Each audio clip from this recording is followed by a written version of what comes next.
Yes, yes. But yes, yes. So, yes, that is what they are trying to do, turn public opinion. That is a common strategy in politics. Black propaganda and everything. Will it hurt my chances? I'm not yet a candidate. So, right now, I am just the Vice President of the Republic of the Philippines and working for the country. So, I am not yet a candidate, so I do not know if this will affect me.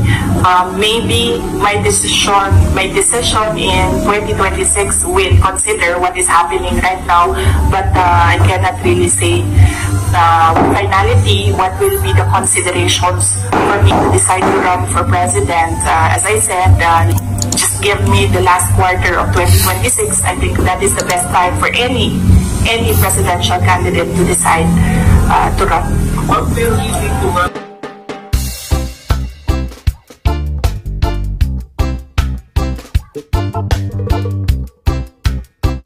President and First Lady in the House. No, ma'am.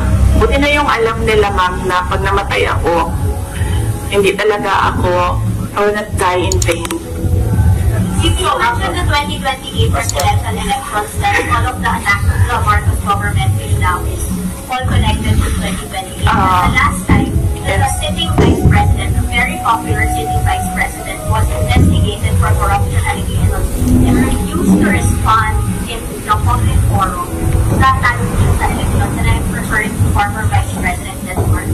Ma'am, are you concerned that your enemies will be able to turn public opinion against you and it will hurt any potential chance of you running for president? You're reading surveys. I've not seen the recent surveys, but yes, that is what they are trying to do, turn public opinion. That is the strategy. Yes, yes. But yes, yes. So, yes, that is what they are trying to do, turn public opinion. That is a common strategy in politics. Black propaganda and everything. Will it hurt my chances? I'm not yet a candidate. So, right now, I am just the Vice President of the Republic of the Philippines and working for the country. So, I am not yet a candidate, so I do not know if this will affect me.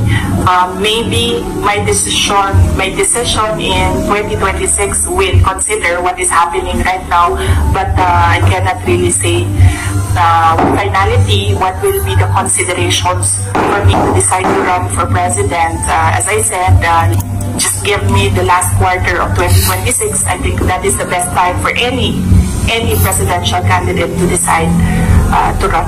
What will you think to ma'am gawin? Kasi ito, lumalabas yung keyword ngayon, Pinay.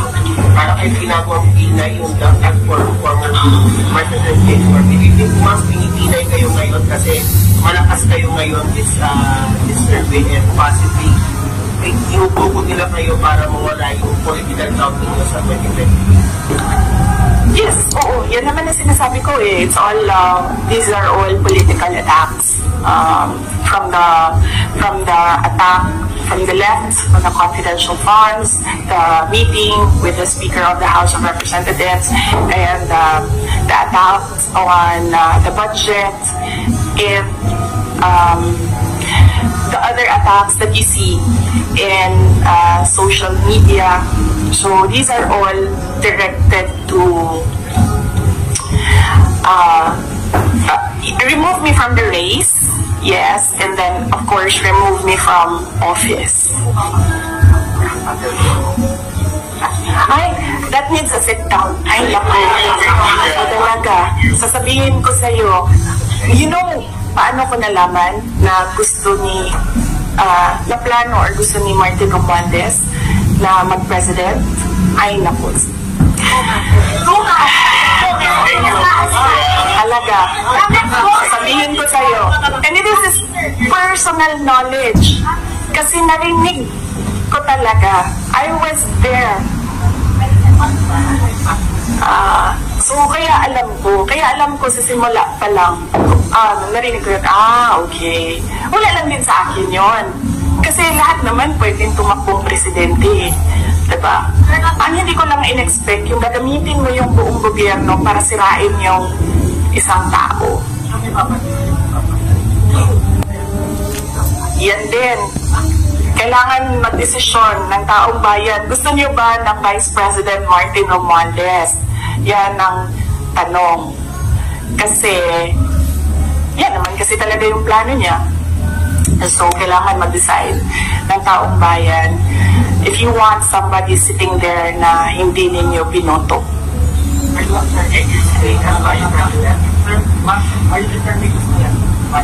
No, I'm at peace. I'm at peace with whatever happens to me. I've already accepted that whatever happens to me, that will be God's purpose for my life. So I am at peace staying and finishing my term because that is my contract with the Filipino people, and I am at peace going if I will be removed from office. You were not taken out of context to yung ready sa president. Hindi ma'am, ang tinake out nila of context is tinanggal nila yung kung yun at iniwan lang nila yung gusto nilang gamitin. Yun yung sinasabi ko na taken out of context. Dapat when you appreciate the message, you should take all the words together and not just take out the things that you want to use against the person. Yes, sir. First time na mangyayari yan.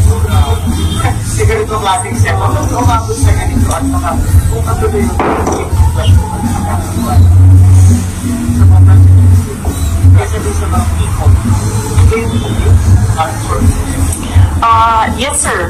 Kasi sila din naman yung gumawa nun, sir. Ang sinasabi ko lang naman sa kanila is, kasi sinasabi nila palitan, sir.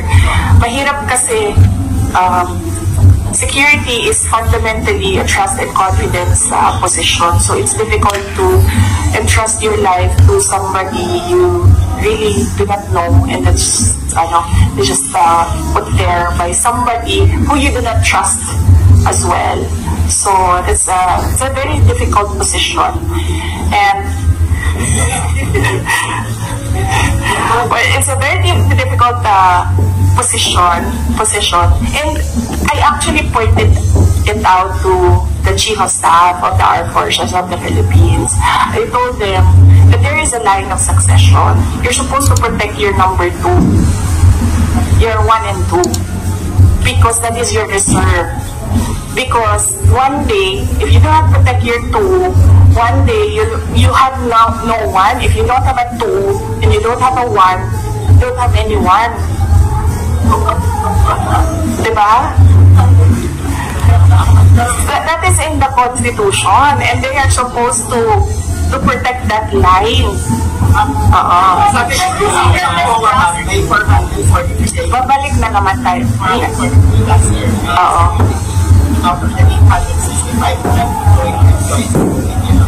So, we have regarding that yung pag-outsource na pwede sa UP that we get that same number of security or much higher considering that you said yung 400 plus, approximately 400 plus, it was combined PNP and AFP personnel. When the PNP pulled out all the personnel of the PNP, ang naiwan na lang is 334 AFP personnel, and not all of them are working for security. Some of them are working for admin, some of them are working for budget, some of them are working for supplies. So there's a lot of, there are several offices inside that unit that don't work for securing the person.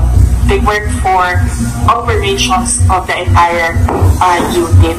So, iilan lang dyan, sir, ang nasa security talaga. Yung may close-in security. Yung pinag-trust na appointing person, is it BDM for the chief of... Ay, silang lahat, ma'am. I don't trust anyone right now except myself.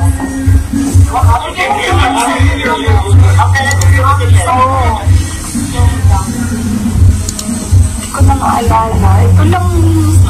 Ito lang nakaraan.